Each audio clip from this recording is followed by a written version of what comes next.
Okay, that's a good gain level. Okay. Okay. So yes, I've heard that repeating so that we have this in case I want to throw it in somewhere. Okay. I've heard that some people are projecting that Star Wars Jedi Fallen Order made by Respawn Entertainment might suffer in sales due to lashback from players after the most recent Apex Legends update. Which is, I think, the first major update that Apex Legends has received since coming out. So what? So I'm out of the know-how in terms of the Apex update. What exactly entails? It's what did they add? What did they add? What are people mad about? It's well, it was mainly they had a Q&A session with the developers, and the developers were trying to be very like real and lighthearted and like wholesome. Like what? Do you... yeah. They're like trying not to be like developers like super PR sort of. Oh, okay. They're trying to be like actual people instead of like corporate bought out. So they said some things that were a little could be interpreted poorly, I believe. I hate Americans. Like yeah. Let me see if I can find. Whoops. I love this whole ZoinkMeister unfiltered. Apex Legends new update controversy, maybe? Yeah, Reddit controversy. Let me see if I can just find like a report so I don't have to watch a video.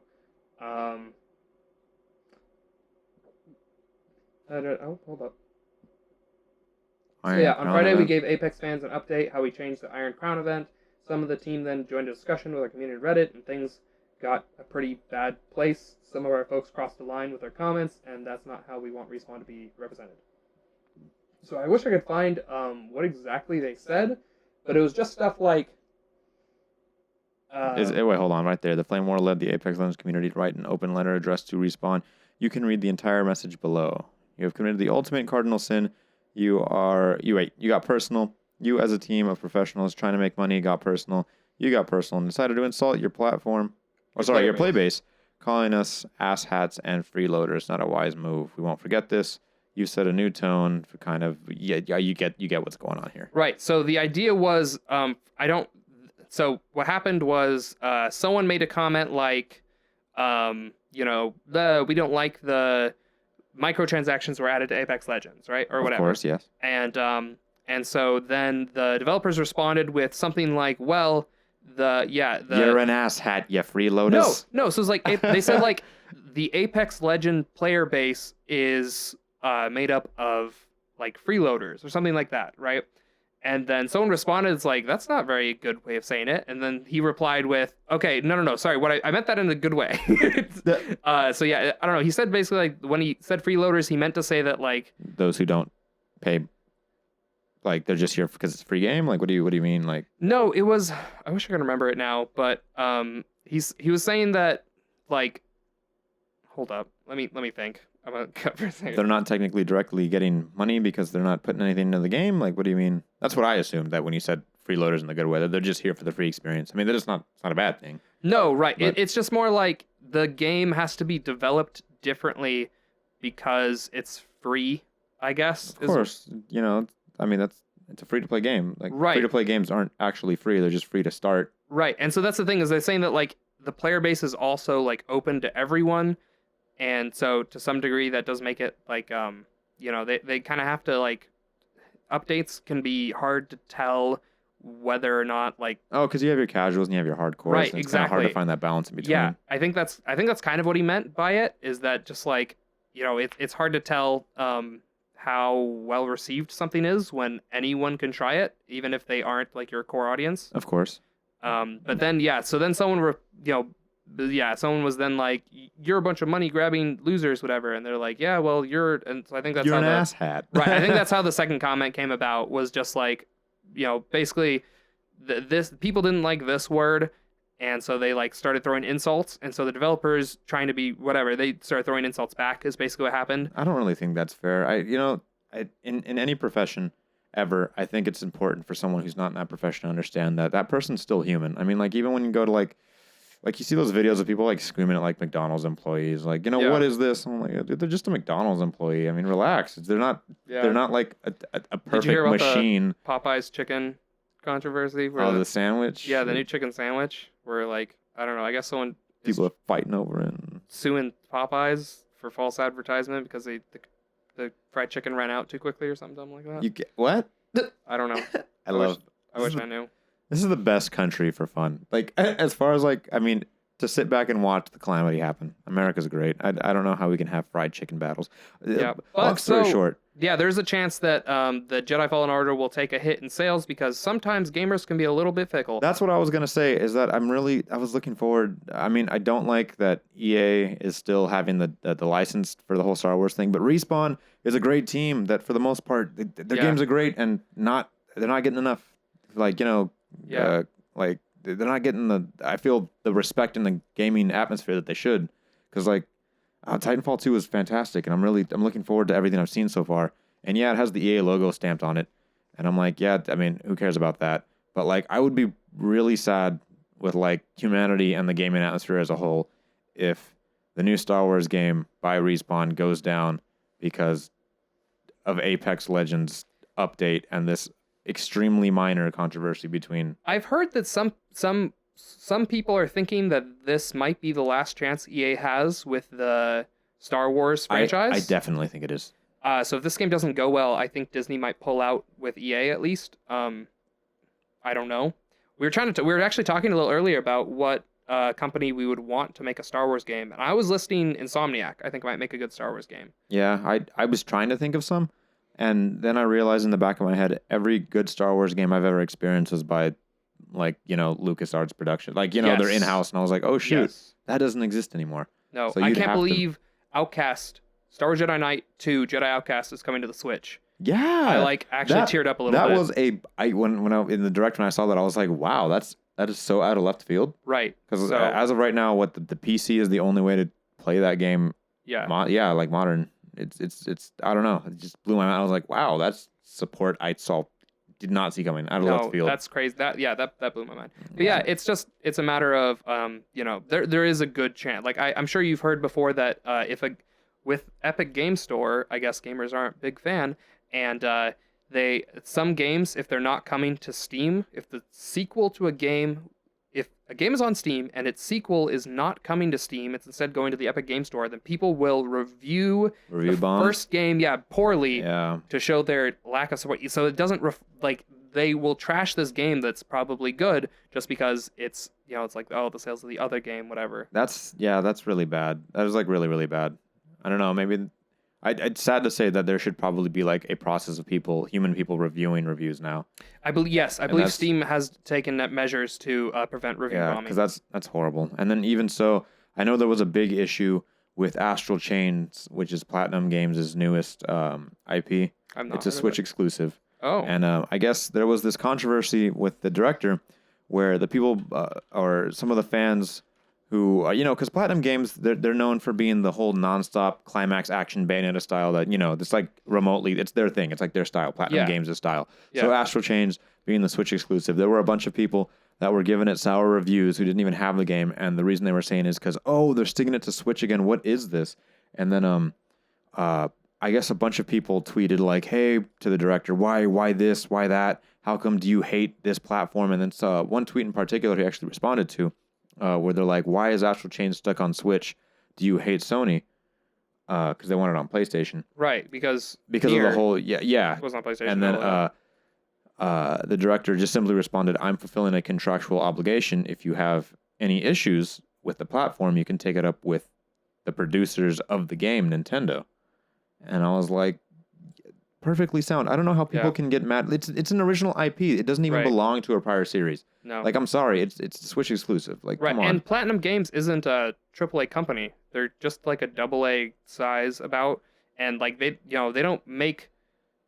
They can't like self-publish a game. I mean, yeah, they can't. In fact, there was a whole issue. The reason why Bayonetta 2 is a Wii U and now Switch exclusive is, and I remember it was a big issue because one of Harley bought a Wii U entirely for Bayonetta. That's commitment. That's the Harley way. Really, yep, that's Harley. So, you know, it was a 360 and PS3 game.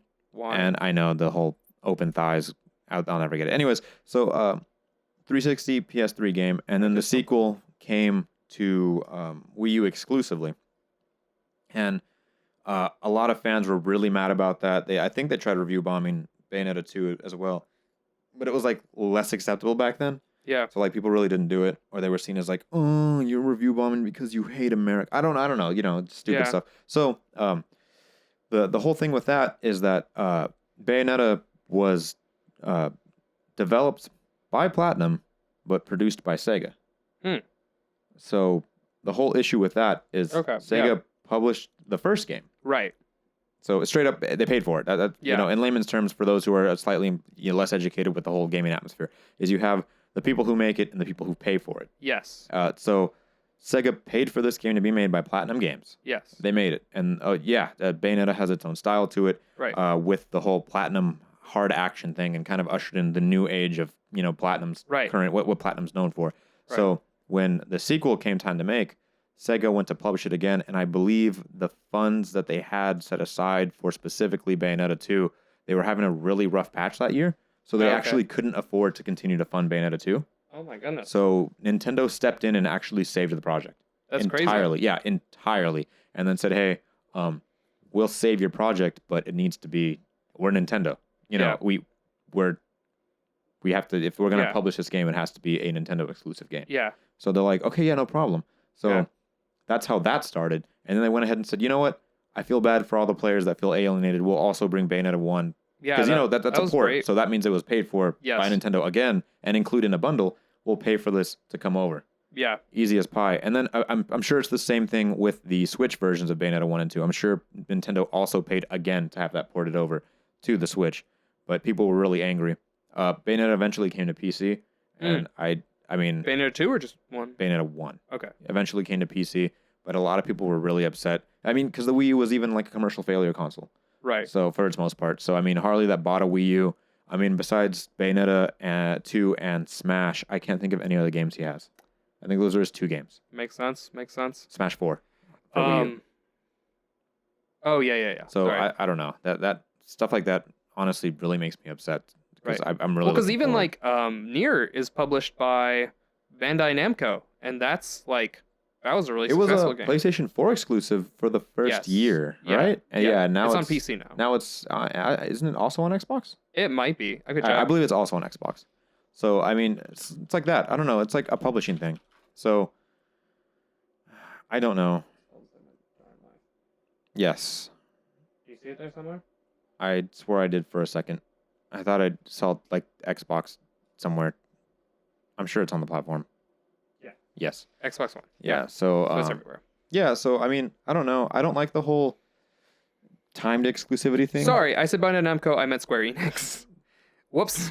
That's so weird. Different company. Yeah, I knew that, but for some reason it didn't feel wrong. I think it's because I'm playing Tekken right now, and those guys, so it didn't ring a bell. But yeah, Square Enix like paid for that game. And, right. Yeah, Platinum Games can't just make games with no money. I don't know if they have like. I wouldn't be surprised if they don't have any self-published games. No, they have 2 teams. They have the so-called A team and the so-called B team. Yes, here you can clearly see literally every game they've developed has been published by not them. They did Mad World? I did not know that. That's interesting. Mad World's a great game. Yeah, I did not know that was a Platinum game. I guess I should have. I'm personally always impressed by the gameplay of Platinum games. Yeah, no, they always do gameplay really well. It's just the stories they weave are really Except for maybe The Legend of Korra? I don't know if that's a good game. Yeah. Star Fox Zero. They made Star Fox Zero? Yeah. I don't know that. Yeah, there's actually in Bayonetta 2... People have lots of complaints about the game.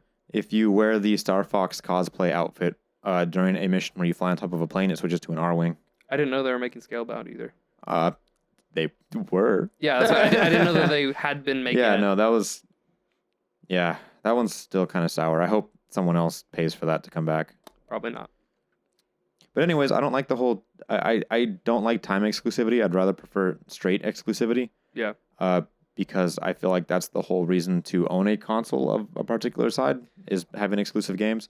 I don't know. I feel like there's something to be said for, like, I don't know, especially on PC, I guess. There's, like, some people who own a PC because it's practical, and buying a console would be extra money. And so if it's like, oh, it's a PlayStation 4 exclusive, but like a year later you can get it on PC for people who like will not get a PlayStation just because they don't own a PC for games. They own a PC because like that's a normal thing to have. One thing I've noticed is that Game of the Years are almost consistently console games. Yeah. And that's because these companies are paying a lot of money to have these games that are system sellers. I mean, God of War, PlayStation 4 exclusive. The Legend of Zelda Breath of the Wild, Switch exclusive. Yeah. I can't remember 2016's. Game of the Year? I think that one was Overwatch. Right? Was that one Overwatch? It probably was. So, I mean, it's like that where I wouldn't imagine having to explain to somebody by now, like, hey, I mean, imagine a year out talking about, was it? Yeah, 2016. So, yeah. A year out talking about Zelda, like the way, because it was like, it changed the gaming landscape. I mean, can you imagine talking about, like, I don't know, Pokemon Go, right? Like, can you imagine talking about that a year later? Like the phenomenon behind it? You couldn't. You'd be like, oh, there was this crazy boom that happened. Yeah. But it was like, oh, yeah. But they wouldn't, you'd never be able to carry that experience over. So I don't know.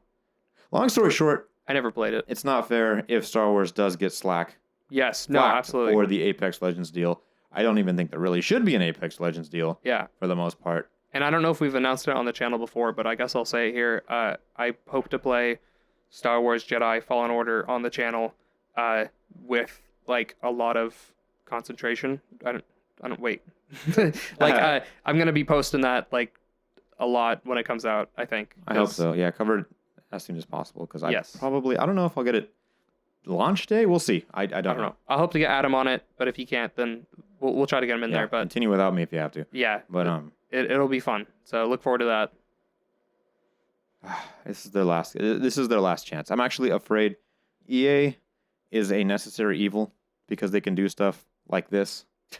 That's the problem. Is EA's like willing to publish anything, but then willing to destroy anything. Yeah, they're also simultaneously like I 100% respect their commitment to putting forward. Like I think Unraveled is an EA game. Yeah. And that's a wonderful little experience. Yeah. And it's just like, yeah, they're willing to take these risks that other companies won't. But then I think probably because they take so many risks, they also have this like weird... They need to make the money back in some way. Exactly. They just go overboard with the microtransactions. Yeah, they get really grubby sometimes.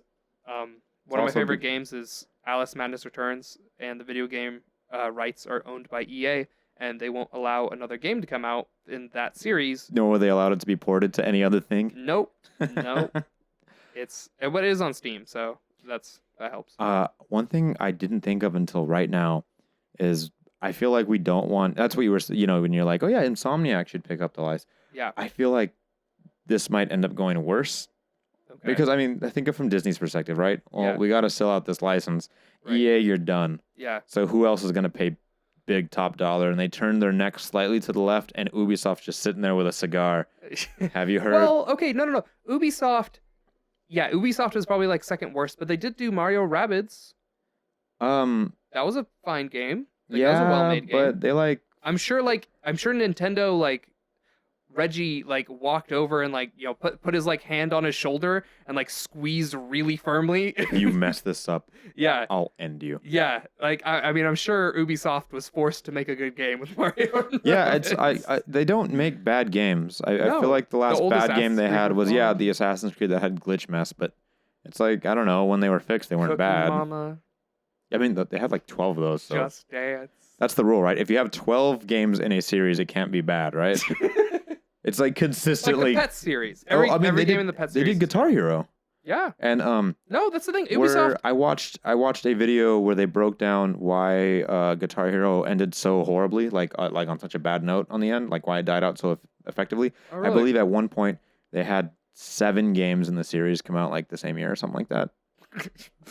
They had like 2 DS games. Oh my goodness. Like 4 major console releases. And like 2 spin-offs or something. It was like insane. Where like the oversaturation was so thick that it was like intense. But yeah, I've definitely put a lot of thought into it, and I like maybe Sucker Punch could make a good Star Wars game, maybe, but I don't even know if I have any like. I like how these are all companies that started out with 3D platformers and have matured into like more open Right. Well, because that's kind of what you'd expect out of like what. Well, so it also depends on like, are we talking a Battlefront game or a Star? I'm talking Jedi. Like, who would I want to make Fallen Order if not Respawn? I have nothing against Respawn making it. I'm just saying like, if Respawn wasn't making Fallen Order, who would I ask to make Fallen Order personally? I would want specifically the bit of platinum that made Metal Gear Rising. Okay, well, hold up. Now, I'm sure that'd be fun gameplay wise. I'm sure Platinum could like nail gameplay in Star Wars. But the story would be absolutely atrocious. It would be so bad to sit through. It would be. They couldn't write it. They would have to have someone else write it, and they just have to bring the action sequences to life. Get the writer from Nier. He's awesome. I'd take him. That's the first game that they have that doesn't have terrible writing. No, but that's the only. All that's good in Nier is the writing's good, the gameplay's good, literally everything. But else they had to have two separate people do it. Like that's the thing. Is they had to put two separate things. Could you imagine saying like, "Hey, you guys are really good at this, but we're gonna go ahead and go with these guys"? Yeah, no, like, it's so weird. It's just like. Because that writer is really good at writing and nothing else, and Platinum's really good at making gameplay and nothing else. And when you slap them together, guess what? You got yourself some gold. You got two things that are good and nothing else. And that's just how that works. Yeah, I want to say Nier Automata got like a was it like 91 average score or something like that? Yeah. It was really high. Yeah, people really like impressively I really high. like that game. It's a good game. But yeah, no, it's just a matter of like Insomniac has put out a very all around good games, I guess, is kind of what I'm thinking. Not great, but good. No, and their big thing is weapons. They have like really fun, unique weapons, which I think is something that bringing that to Star Wars, I would love to see. It's because it's a semi-fantasy, semi-sci-fi sort of genre that I think that when I think Insomniac, I think weapons, right? Ratchet and Clank, Sunset Overdrive. Even the tech in Spider-Man has some creative uses. Yeah, it's really nice. So yeah, it's like that's part of the reason why I want them to make a Star Wars game is because I feel like what made Outcast so good and what I'm afraid won't be in Fallen Order is that in Outcast you have like 12 or how many weapons do you have? You have 9? I believe you have 9 weapons in that game. You can hold at the same time and just switch between them as long as you pick them up in the level. Like you start the level with only like 1 or 2 weapons, and then if you kill an enemy that's holding it, you can pick it up. And you can have like up to 9 weapons, and they're all unique and crazy and fun and cool. And that's what made that game so good was because you are a Jedi with a lightsaber, but that's not your only tool. That's one of your many tools. And so I think that's one thing that I think that's why I want Insomniac to make it is because I think they could bring that back. Whereas I don't think Respawn will. I think Respawn you'll just have a lightsaber and you'll exclusively use a lightsaber. And even though they're clearly like channeling. Star Wars Jedi Fallen Order sounds a lot like Star Wars Jedi Knight Jedi Outcast. Of course. But I don't think it's gonna be the same kind of in the way that Battlefront was a stolen title for a completely different game. I think. Yes, actually, that's very interesting. I like the way you put that. I think Jedi. I hope Jedi Fallen Order will be a good game. I just don't think it'll be the Jedi Knight series, even though it seems to be channeling that namesake. I think Insomniac could actually make like a new Jedi Knight game that would be a lot of fun. Outstanding. Yeah. Yeah, actually, yeah. Yeah. Yeah. That's what's important. Other than that, I can't think of anyone else besides the Rising guys, or Insomniac or Sucker Punch. Because I mean, even like, playing Second Son, like the way they do particle effects and like movement is just—it's really pretty. It's really nice. Higher quality than Sucker Punch's. I mean, sorry, Sucker Punch I feel does a higher quality of like overall game, but I feel like they don't do the gameplay as good as Insomniac would. Right. But I feel like if you gave both of them the IP, they would still do phenomenally in each other's department. Absolutely. I think either one would do a good job. And like, well, so since Control just came out, actually, even what is that? Quantum Dream? Remedy. Yeah, they just did Quantum Break and they did Alan Wake before that. Both are games that are like known to be just these are good games. They're cool, but I feel like they're too stiff to be they would make a better like in terms of what the Force would be represented. I have yet to see anything better than Control. Like Control has done the best telekinesis I have seen. Like period so far. I can't think of anyone who did it better. I actually just got the last ability, the levitate ability. BioShock. Well, I mean, this one's like the entire environment is moderately destructible. Yeah. So if you press Gravity Rush 2. If you press R1, like immediately, yeah. Like a bit of the barricade in front of you, or just random parts of the wall will just break off and just like float around you. And those won't just be bits of rubble or like random things around you. Yeah. That piece of the barricade will no longer be there.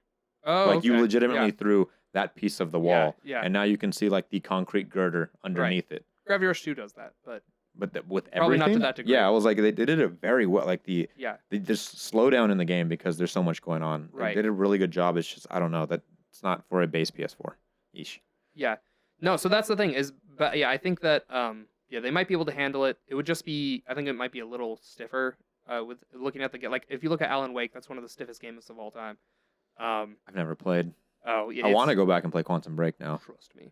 But yeah, no, I think they might be able to do some fun things with like I think. Well, so I'm saying for them, if you were to make like a Battlefront or whatever, like a game that you play as a soldier instead of a Jedi, that might be fun for them to make because they more make like shooters, kind of stiffer shooters. Yeah. But yeah, I don't know. It's hard to think of company. I mean, I don't know what's like other than Nintendo, which makes weird offshoot. We're not going to count them for this. I can't question. It's funny. Nintendo has this magic to them where anything they touch, I feel like they can make gold in whatever genre it is. Yeah. But they don't do every genre. No, well, that's the thing. So that's like I feel like Splatoon. Yeah. When I was not on board at launch until I finally played it. Right. I was like, hey, this is actually fun. And now I own I own 2 copies of Splatoon 2. Well, and, I was like, you know what? This was a fun alternative to a third-person shooter. Right. I think I don't know. Whenever I look at Nintendo, I view them as like they make AA games with like AAA budget and quality. Where it's like I think the only downside to Nintendo games is they tend to be really focused, which isn't necessary. They usually make games where that's a good thing, but you know it's also like if you look at Super Mario 3D World versus Grand Theft Auto 5, I think I enjoy Super Mario 3D World more, but Grand Theft Auto 5 is inarguably the budget or the scale that Grand Theft Auto would ever achieve. It's a completely different like style of making a game, right? Where they're not like even Nintendo claims they'll never make another F-Zero game because they're like, oh, what new could we wouldn't add? know how to make it better. Right, exactly. Whereas where it's like, they're going to push out the next Grand Theft Auto. Right, that's the thing. It's like, it's just a very different style of making a game. Where Nintendo, there has to be a gimmick. Sort of, it's like to some degree. I understand that. I mean, they that's like the big thing with Zelda, and I have all the Zeldas, and that's actually something I didn't even realize was a thing until I saw it in an interview where, it was. I think it was like it was like Skyward Sword, between the development of Skyward Sword, where they were like, oh well, we haven't come out with a game yet because same thing, we don't have the idea. Yeah. And that's when it hit me. I was like, oh my gosh, every single Legend of Zelda has a different main mechanic. Yes. That is like literally everything. Well, they're making they're making what's the newest one? Link's Awakening, which is a remake of the original Game Boy version. Yeah. But even that's like it has that weird toy chest vibe and like it's very interesting art style, but they're saying with the top-down old Game Boy game. I mean, the thing that's freaking me out is I know this is the new Zelda, the new Breath of the Wild starts the new Zelda series. Okay. They already showed the sequel trailer. I didn't know that. Yeah, at E3. Did they? It's like a really quick. Yes. Yeah. Oh my goodness. So yes, they did. Sorry. don't. They don't do that. They don't do that. They don't have sequels to Zelda games. They have the next Zelda game. Well. So that's like the first time I've seen a Zelda game that's like, oh yeah, we got to get that sequel out. There's Majora's Mask. Well, Majora's Mask is what's it called? Majora's Mask is an exception. Well, it's not an exception. It was Eiji Aonuma saying, hey, I want to make a Zelda game, and then Nintendo saying, okay, you have a year and a half. Yeah. So we had to reuse assets, and then entirely that game isn't a sequel to Ocarina. It is chronologically. Well, okay, but so it has almost nothing to do with it. I think it might be a product of the time in that like Frozen 2, I think is the first Disney princess movie to get an in-theater sequel. Because they had the direct to VHS sequels back in the day. Like Aladdin 2 and Aladdin 3. Yeah, that's interesting. I'd never realized that. Yeah, Frozen is the first main series princess movie to have an actual in-theater release sequel, like a full-budget sequel. So I think it just might be a product of the time where, that's just kind of what people are doing. Because it's so expensive to make a new character models and stuff and a new full thing. I don't know. But yeah, so since this is like definitely a podcast now. Oh yeah, no, this is what do we have a time clock somewhere on this? I can't see. Somewhere. Yeah, I think we're at 30 minutes now, maybe. Yeah, this is definitely a podcast. We might as well do the extra 15 minutes at this point. Every podcast has a question that it centers around, and so I think I've come up with a question as we're talking. What developer do you trust the most, like right now? With making a game, just like if you were to picture any arbitrary game, that's what I was saying. Is like when I was saying earlier, like let's not count Nintendo because they make a certain type of game. Yeah, that's what I was gonna say. Nintendo can do no wrong, but they do no wrong specifically at what they do. Right. They're very specific. A lot of people arguably do that. Like Platinum, Yeah. they make Platinum games. Yes. Like a Platinum games feels. If you haven't played a Platinum game and you play one, and you play get the another idea, one, yeah. you're gonna be like, oh, Except for like Wonderful 101's a little bit different. Yeah, I mean, Right. that's like no one played that game. If you don't count that one, then yeah, all It's the like an rest of them are. experimental game. Yeah. But yeah, a main type of Platinum game. It's Right. like I don't know. So as far as I'm gonna exclude Nintendo, and what else? I guess I'll exclude. That's it, honestly. As far as people that I trust can like do like I'll Yeah. Let's say like let me think. what's a game series you like? Like Metal Gear? They failed me. No, okay, Metal so Gear that's what I'm Survive, saying. yeah, they Right. I Let's say that a Metal Gear Solid 6 was coming out. okay. Who I mean, obviously you'd probably want the original developer to do it. Not Of counting course, I would want Kojima on it. Yeah, not counting Kojima. If Konami said, "Look, we will Adam, we're asking you, we will just publish this game. We will let whoever you want develop Metal Gear Solid 6." Which developing company do you think you'd like trust the most with a game, right? Oh man, that'd be really scary to do. Specifically, because Metal Gear is the type of game that also has its own feel. It feels like a Metal Gear game. Yes, But I'm totally with you in that. Like Metal Gear is probably a hard one to do this with. Yeah. But I I'm get saying, the gist of your question. yeah. Anything that you would feel is like a property you wouldn't want damaged, who would you give said studio? Right. Like let's the say it's like a keys? closed down studio even, right? Like let's say I want a new Battlefront game. Pandemic doesn't exist anymore. They can't make a new Battlefront game. EA tried. It's not. They named it Battlefront. It's not Battlefront. I still want a new Battlefront game. Right? Who do I trust to make a new Battlefront game? Right? Who would you trust to make a game, like assuming that the original developer is no longer available?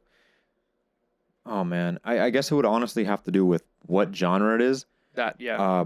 One thing I know I miss, and I don't have a game that I'd want them to, I don't know, take the reins of, just a series I'd want them to continue, since as far as I know, they've done no wrong, excluding Artifact, the Dota 2 card game, would be Valve. Okay. Back when they used to actually make games. Yeah. From what I have never played feel a like Valve game that they I've made like Heroes of the Storm now, and I don't know if I trust Valve anymore. I feel like they've Yeah. gone rusty. Probably. I was gonna say I don't think that's the same team though. Right. Exactly. Yeah, I so don't think they're around That's anymore. why I would be like they don't exist Yeah. for the most part. That team is just they sit and Right. make money now. I think back in the old days, Valve Yeah. might have been worth trusting, but I don't know if I'd still put my faith in them. Well, just what developer do you think, like, a game's coming out, you don't know anything about it, like Scalebound, right? And what game would you be willing to trust more based on the developer? Maybe that's a better way of looking at it. See, that's a hard way to put it. It's just such a weird. I guess. I don't know. I feel like for a lot of people, Platinum was like, or Nintendo, right? For a long time. Yeah. I mean, even currently, right? It's like Nintendo puts out a game, you can like trust it to some degree. Yeah, no, that they you'll know have a what it stamp is. of quality. Right. And same thing with like Platinum for a lot of people is if you like those kinds of games, if you like those beat 'em You're up style guaranteed games. to have fun with it. Yeah, like Platinum's like, no, they're not going to let you down. They like don't, they make like, they know what they're doing, right? One Consistently. game franchise that I have never been disappointed with. Rockstar, right? Rockstar Makes makes consistent quality if you like their kind of game. yeah, I guess. And their game is kind of like and you're doing this Right, big old sandbox of fun, right. do whatever you want. Yeah. But I was gonna say one franchise that has literally been with me since I was 3 Okay. and has not faltered in quality, nor has they haven't gone out of the box done anything crazy. But it's specifically the guys on the Bandai Namco team that do Tekken. I have never been wow. disappointed in fighting games. I thought you were gonna say Pokemon, and then I was gonna be like, I've actually been disappointed with okay, Pokemon good. games. I was like, really? You've never been disappointed by Pokemon? No, in fact, I'm actually scared for Pokemon because now that they so am are I. off Absolutely. portable base, Yeah. I feel like they can't do it. No, They've I don't feel never- like they yeah. can either. So we'll see how, what is it, Project Town? I forget its actual name. Small Town Hero, something like that. That weird game, the RPG. Oh, yes. Yeah. Yeah, it's called Little Town Hero, I think. Little or Town something? Hero, Yeah. there we go. Sure. Something like that. I'm afraid that they've been so used to developing on, they never had to worry about quality. Yeah. Like in terms of graphical quality or all their games were simple for the most part. So I feel like when it comes to Game Freak, yeah, Little Town Am Hero. I genius? Ooh, I am. Okay. So yeah, when it comes to Game Freak, no, I'm sorry. The music is being made by Toby Fox for this game. Yeah, I saw that. That's That was pretty cool. interesting. I was happy that might not mean anybody who doesn't know who Toby Fox is, Yes. but that's cool that I mean, he's a developer of Undertale. Undertale and Deltarune, which if is you've heard of part those of the Undertale universe. So games. He uses the same characters. It's not the same Undertale universe. It's confusing. so, It's dumb. Undertale existence. Yeah. So It's just, I don't know. yeah, Bandai Namco has never made a game I haven't had fun with.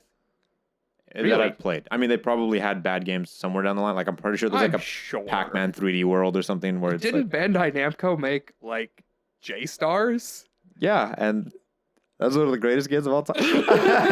No, it's I mean, I'm just saying. Well, like any serious game, because every developer doesn't I'm just saying. like. I love Nintendo, but they had like Wii Music, and like I love like, what is it, Rockstar? But they did the weird original GTA's that were like top down that are like weird. What about they made Dark Souls? Dark Souls. Which guy? Oh, Bandai Namco. Yeah, I mean, I don't have a problem with Dark Souls. I have a problem with the community in terms of Dark Souls. They think Dark Souls is this phenomenal. They made Super Smash Bros. Ultimate. Yeah, they were a huge part with what was it? Team Sora, Sakurai's team. Oh, did they? But yeah, like look at all these games, like Soul Calibur, Ace Combat 7, Smash Bros, Tekken 7, games. One Piece World. That was a bad game. Yeah, I don't think this was particularly good. Yeah, but like for the most part, if you're looking at their Little Nightmares fun. Their main They just published that though. Like Tekken, I've never been let down with a fighting game. I guess by Bandai Namco. Yeah. Even like the Storm games, right? I Storm personally really like the Storm game. Yeah. I know some people don't, but I sure do. Well, I don't know why. I feel like if you're not playing a Storm game, if you're playing a Storm game, you're a Naruto fan. If you're not a Naruto fan, don't play the Storm game. Well, no. So I personally believe that the Storm games are the best arena fighters that exist. Like Storm 4, I think is the best arena fighter on current gen consoles. As far as I know, I have there been any more? Yeah, like it's better than Jump Force. Like I don't feel like better than Jump Force. Right. I don't think I'm surprising anyone with that comment. Like there's not a lot of arena fighters that exist. So claiming that Storm 4 is the best one, I don't think it's the most. Look at this lineup. I mean, yeah, if you exclude their anime stuff, because I feel like anime, like what is it? Published by like Shonen Jump or whatever. Oh, Jump Force? Like all of these games, like the anime games. Oh, I don't. I feel like no, they're published by Bandai Namco. Are they really? I think so. Oh boy. Yeah, this one's developed by Spike Chunsoft. It's published by Bandai Namco. Okay. Same thing with so Storm any main games. series, I'm talking main developers because clearly we're talking developers, right? Yes. So developers, not publishers. Main so developers, main developers. They didn't develop Little Nightmares. They published Little Nightmares. Yeah. I've never been let down by any of the Tekken games. So it's like in terms of quality, like Tekken are all they're fighters. Everyone has a ridiculous set of moves, and it's always HD. The soundtracks are always phenomenal. Yeah. Like things like that, where it's like things that I particularly wave into. Bandai Namco with the Tekken series never let me down, in terms of their fighters and stuff. Let's see. I don't know. Nintendo's never let me down, but they also do that weird. I don't know. They're like artsy as opposed to like trusty, like you were saying. Like it has to be gimmicky. Yes. So it's like even Odyssey was gimmick. Odyssey's a great Odyssey game. had like the hat mechanic. It's unarguably gimmicky though. Same thing with all the Mario games. Yeah, I mean absolutely. that are the 3D Mario games. Yeah, even like the new Zelda game, Breath of the Wild, is like, it's a good game, but it's definitely like you can't argue that's not a gimmick in there. Like, I mean, I feel like the gimmick with Legend of Zelda Breath of the Wild is that it's the big, you have no direction. Right. And I don't know if that's a gimmick. I think that's just an absolute pinnacle simplicity design choice where they're thinking laterally. Like in fact, let's do more with what we have, not try to, I don't know. It's like weird. It's almost like a counterculture for themselves. I think that's why it works out so well. Yeah. But like all of the 3D Mario games, I mean, the whole point of Galaxy 1 and 2 is that you can explore like an upside down, that's so like silly, dimensional. Yeah. And it works. They still pulled it off. Right. But I mean, Galaxy 2 is just like, that's just visual effects. It's more of the same. Yeah. It's literally more of the same. They didn't.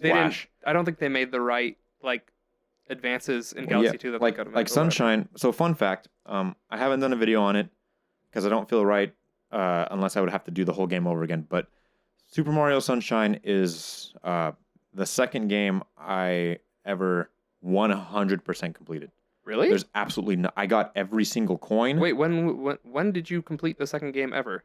How old were you? I want to say like 15 or 16. Okay, gotcha. So, I mean, when I say complete, I don't mean platinum. I mean there is nothing left to do. I got every single star, every single blue, red. I even got all the stars for getting all like 100 coins in every level. Yeah.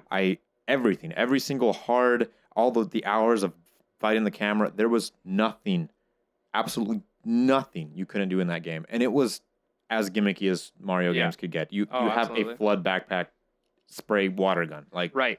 Yeah. And I still had a fantastic time with that game. Yeah. I don't know what the first game I completed was.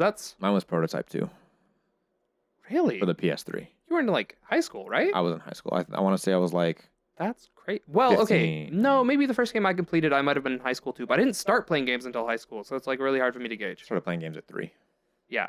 I technically started playing games earlier than high school, but I didn't stop. Yeah, I actually started playing games in high school. Because I owned an Xbox and I owned like Halo 2 and Battlefront 2 and other games that I never played. All fantastic games. Yeah. How could you not play them? Yeah, I like those were the only 2 games I played for probably like I don't know, maybe a decade, maybe a little less than a decade.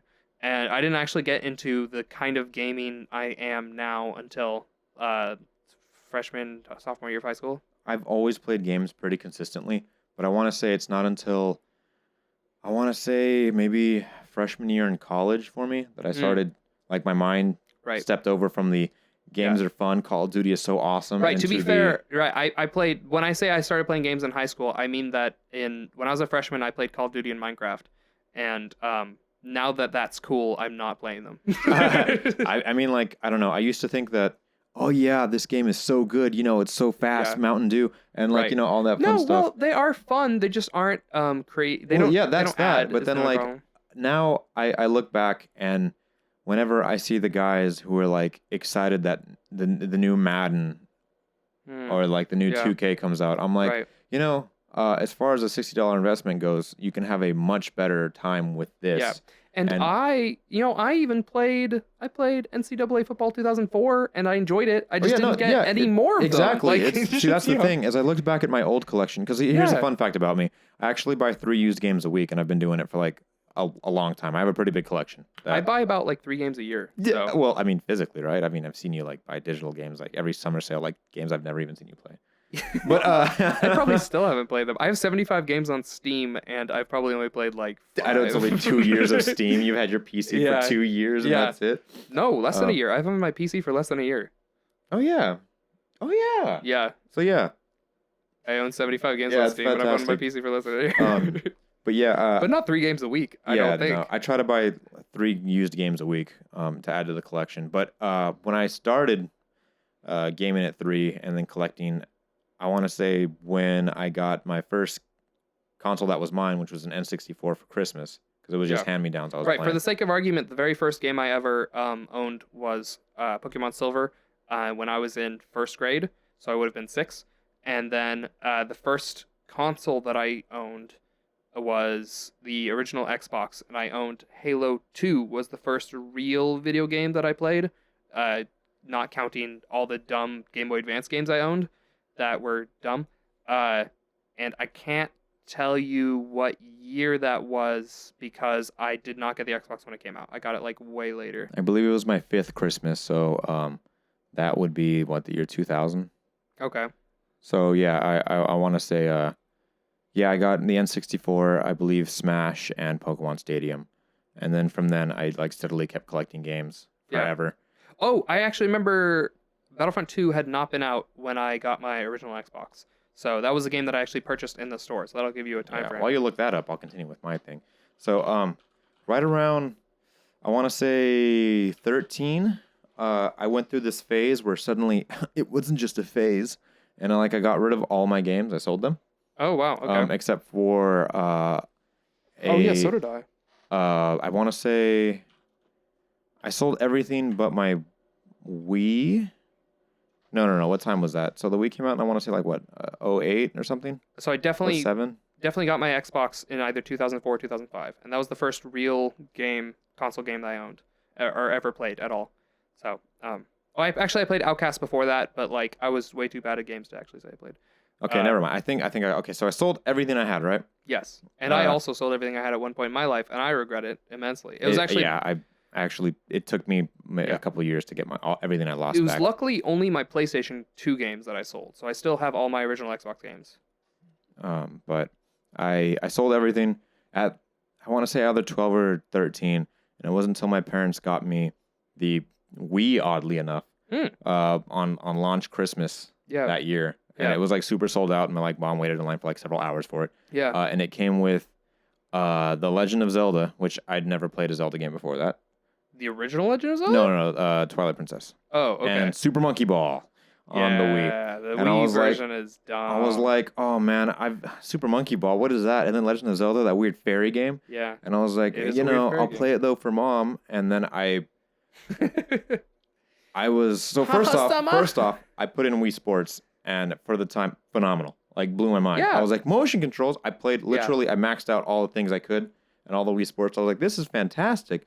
And I was like, but I played this game. Let's pop in. I don't want to play Super Monkey Ball. I popped in Zelda, and that Super Monkey Ball's a fun game, by the way. It's fun. It's just I'd rather play the GameCube version. Yeah. I would not want to get Super Monkey Ball on the Wii. Right. Even the Wii Banana version. Blitz. There we go. Yeah. Banana Blitz. Banana Blitz. So just while we're ragging on it, I just want to also throw in that it's not that bad. Yeah, it's not a bad game. It's just it's motion controls for a precision as precision gets platformer. I think motion controls are still bad somehow. Yeah. The only game I've played that I enjoyed having motion controls is Second Son. The only one for me is what's it called? It was Red Steel 2. Oh, the Wii U Motion Plus game. Yeah. Which is weird. That is the only game to my nostalgic, maybe possibly rose-tinted goggles memory can remember that did Wii Motion right. Because even Skyward Sword, which is like first-party development, everything, still didn't work right. But anyways, sold it all. Popped in Twilight Princess, had a phenomenal time. Yeah. And then ever since then, I saved up money, bought a PS3, and this is back when they were like $500 for like the 40 gig one. Yeah. And then I got Call of Duty Modern Warfare 1. On the PS3. Okay. And that started my backwards hat wearing. I got every single Call of Duty every year. I got every single Assassin's Creed every year. Yeah. And I got the Tekkens that were available, which I believe were just 6 at the time. Yeah. And then it slowly started building my stuff back up. I started getting newer Wii games that were coming out. And then I never looked back. Right. So yeah, I started a little bit later because the first Call of Duty I had was Modern Warfare 2, which had just come out, and Assassin's Creed 2, which had just recently come out. And so good. Yeah, and you if you've ever played Assassin's Creed 2 and not played Assassin's Creed 1, I assure you cannot go backwards. Skip Assassin's Creed 1. That is the worst best jump maybe, I guess, but it's impossible to go backwards on that game. My goodness. So Assassin's Creed 1 to Assassin's Creed 2 is the second biggest improvement to any game from the prior one I've ever seen. And the only one that's beaten that is Pokemon Red to Pokemon Gold, in my opinion. Because they put the entirety of the previous game, but a better version of it in that game. So to me, it's Gravity Rush 1 to Gravity Rush 2. Because they put the entirety of the first game in the second game, but then improved all of it. I didn't play Gravity Rush 2, although I've seen you play a lot of it. To even a huger extent than Gold to Red. Yeah, Gold and Red look the same. They're both stupid pixel graphics. I love it. Gravity Rush 2, I cried when I saw the original game updated with the new graphics. That is fantastic. It's a completely different experience. So but you get the ballpark of what. Yeah. Because I played that when I was 5 or 6 on the Game Boy. Right, so when I was like, it looks so real on the Game Boy screen. It's so realistic. The graphics will never get better than this. My eyes. So I don't know. I still can't believe Assassin's Creed 1. That game. Okay, so I want you to imagine. That game's painful. Imagine that the joysticks feel like a really rusty transmission on a tractor. Okay. And then the buttons, even no matter what the quality of your controller was, you have to bear with me, suspend your disbelief. So the tractor short shift transmission stick are the joysticks, and then the buttons are somewhere between fast trip and Chevron fuel button. Like when you go to get gas. Okay. I got you. The whole game felt. Oh my God. I went back and played it. I want to say 6 years ago for some reason. And it was the worst experience. Yeah. Oh my gosh. I tried playing it because I think there was another Assassin's Creed game coming out or something dumb like that. And I was like, I wonder what happened in the first game. I think it was because Unity had come out. And I was I was going to say it's not Revelations because that one heavily stars the events of Assassin's Creed 1. I believe it was, it might have been after Revelations, before 4. That I wouldn't be surprised if it was in there. Or before 3. Wait, no, Revelations came out after? Revelations comes out after Brotherhood. Okay, yeah. So it might have been before 3. I wouldn't be surprised. I tried playing it, and I made it not very far because the worst mechanic in the game is that in order to not be instantly attacked for no reason, is you have to hold the button to walk super slowly. I love it. That's a core mechanic. That's a core mechanic. It in was that like game. one of the selling points. It's so realistic. Yeah, you have to walk slowly, otherwise you have to walk really slowly. I mean, too. it's slow. Like the you NPCs, can't walk normal. You're disguised. You have to hold the walk slower button. You're disguised as a quote unquote scholar. Yeah. And you'll have to herd like with the scholars in this position, and they walk faster than you. And you know what the best Assassin's... Speaking of walking slowly, do you know what the best Assassin's Creed game is? Brotherhood. No, it's Middle-earth Shadow of Mordor. Oh, okay. That's what we're going with this. I thought you legitimately meant like. It is Brotherhood and 2 combined into one game that needs to exist. But right, is Shadow of Mordor when the stealth you can run full speed while in stealth mode. That's the way Assassin's Creed should be played. I've always liked that Metal Gear did the whole like crouch run. Yeah. I feel like not enough games do crouch run, right? It looks ridiculous when you go back to Metal Gear Solid 3 though, and you're a scientist that's sneaking through a base, and you have this stupid crouch run the whole time. Yeah. Because you still got to sneak. Like, I stole this guy's uniform, but I still got to crouch run through. Yeah, it's like, oh my god, okay, that's a little silly. But Shadow of Mordor did the whole like, I'm a medieval mercenary crouch run, so they did it better. Yeah, that's a cool game. It is.